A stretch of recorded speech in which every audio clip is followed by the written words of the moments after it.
Detalye sa balitang buntis na si Sarah Geronimo at ang pagkakasundo nila ni Mommy Divine ngayon. Sa loob ng mahabang panahon, patuloy na sinusubaybayan ng publiko ang pribadong buhay ng popstar royalty na si Sarah Geronimo, lalo na ang dalawang mahahalagang bahagi nito.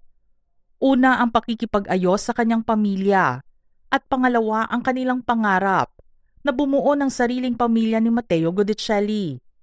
Naging sentro ng mga balita kamakailan ang dalawang mahahalagang kabanata sa buhay ni Sarah, ang walang katapusang tsismis hinggil sa kanyang pagbubuntis at ang muling pagiging buo ng kanyang pamilya. Dumating ang pinakahihintay na patunay ng kanilang pagkakasundo sa mismong 38th birthday ng popstar royalty. Sa inilabas niyang video kung saan inawit nila ng amang si Delphine ang kanta ni Jose Maricha na refrain, nakuhanan din sa behind the scenes ang presensya ni Mommy Divine.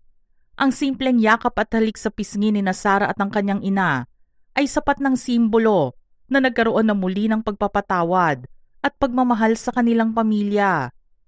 Matatandaan na nagsimula ang lamat sa relasyon ni Sarah at ng kanyang ina noong February 2020 matapos ang kontrobersyal at pribadong civil wedding nila ni Matteo Guidicelli. Naging headline ang okasyon dahil sa hindi inaasahang pagdating ni Mommy Divine sa wedding reception na labis na masama ang loob dahil hindi ipinaalam sa kanya ang kasal. Isang pangyayaring nagdulot ng matagal na lamat sa relasyon ni Sarah sa kanyang mga magulang. Nagsimula na lang ang pag-aayos ng mag-ina noong 2022 hanggang 2023 nang maglabas si Sarah ng open letter upang humingi ng tawad sa kanyang mga magulang at muling ipahayag ang kanyang walang sawang pasasalamat sa kanila. Formal na kinumpirma ng popstar royalty sa ABS-CBN News noong March 2024 na nagkausap na silang muli ni Mommy Divine matapos itong tumawag para batiin siya sa kanyang mga tagumpay. Lalo pang naging emosyonal ang reconciliation nang tawagin niyang hero ang ina sa kanyang speech sa Billboard Women in Music at nang simulan niyang tulungan si Mommy Divine sa pagpapakilala ng organic farm products nito sa social media. Kasabay ng mga pagbabago sa kanyang pamilya, hindi na rin nawala ang mga tsismis ukol sa pagbubuntis ni Sarah sa ilang taon ng pagsasama nila ni Matteo.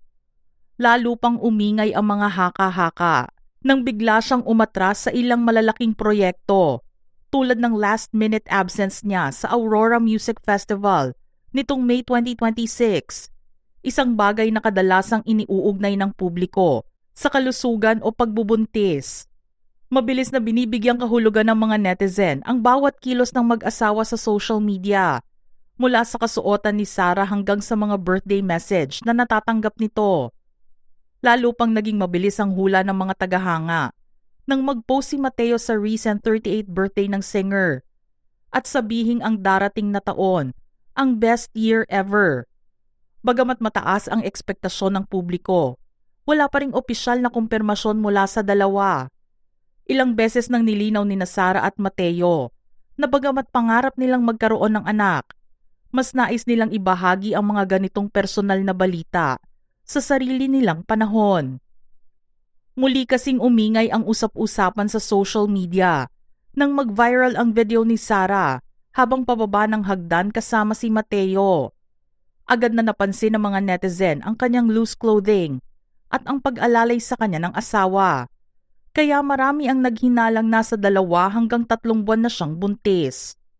Bagamat nakakakuha ng maraming reaksyon, hindi na ito bago sa publiko dahil taong 2016 pa lang ay madalas nang mapag-usapan ang mga ganitong hinala sa kanyang buhay. Bago pa man siya ikasal, minsan na ring naibalitang buntis si Sarah noong bigla siyang magpahinga sa telebisyon at sa malalaking palabas noong 2016. Dahil sa sobrang pagkalat ng tsismis, mismong ang chairman ng Viva Entertainment na si Vic Del Rosario na ang humarap sa mga reporter para linawin ang sitwasyon. Ayon sa kanya, walang katotohanan ang pagbubuntis at kailangan lang talaga ni Sarah na magpahinga para asikasuhin ang kanyang kalusugan. Ilang beses ding umingay ang mga haka-haka sa mga nakalipas na taon. 10 buwan matapos ang kanilang kasal, kumalat muli ang tsismis dahil sa video ni Sarah na nakasuot ng maluwag na damit sa set, kung saan napansin ng netizens ang tila baby bump nito. Nawala rin naman ang usap-usapan nang muling makitang napaka-fit ng popstar royalty. Ngunit muling pinag-usapan makalipas ang 2 taon ang isang vacation photo kung saan nakasuot ng makapal na jacket si Sarah. Pabiro itong pinabulaanan ni Mateo sa ABS-CBN News at sinabing hangin lang yun sa bundok, habang nilinaw na ine-enjoy pa nila ang buhay mag-asawa. Inamin ni Sarah sa isang panayam kay Dr. Vicky Bello noong 2024 na bagamat pangarap niyang magkaroon ng 2 anak, may takot pa rin siya kung sapat na ba ang kanyang kahandaan bilang late bloomer. Ang katapatang ito ay itinuturing ng fans na paghahanda na nila ni Mateo sa pagbuo ng pamilya. Naging tradisyon na halos sa publiko ang paghihinala sa tuwing may bago kay Sarah. Isang bagay na nag-uugat sa pagmamahal ng kanyang mga tagahanga, sa mga gawin ng ating kultura para sa mga bagong kasal, at sa pagiging tahimik nila sa kanilang pribadong buhay. Kahit bukas naman sina Sarah at Mateo sa pangarap na magkaanak sa tamang pagkakataon, hindi pa rin maiwasan ng mga netizen na bigyan ng kahulugan ang bawat maliit na paghinga, loose clothes, o pag-atras sa mga proyekto. Sa huli, ang pinakamahalaga sa lahat ay ang kapayapaang muling naghari sa pamilya Jeronimo at Guidicelli. Bagamat handa ang publiko sa balita ng pagkakaroon nila ng anak, kitang-kitang mas pinipili ni Sarah at Mateo na pahalagahan ang bawat sandali ng kanilang buhay mag-asawa nang hindi nagmamadali at sa tamang panahon na ibibigay ng Panginoon. Mga ka-showbiz peeps, ano naman ang inyong reaksyon sa ating istorya ngayon? Share your thoughts in the comment section below.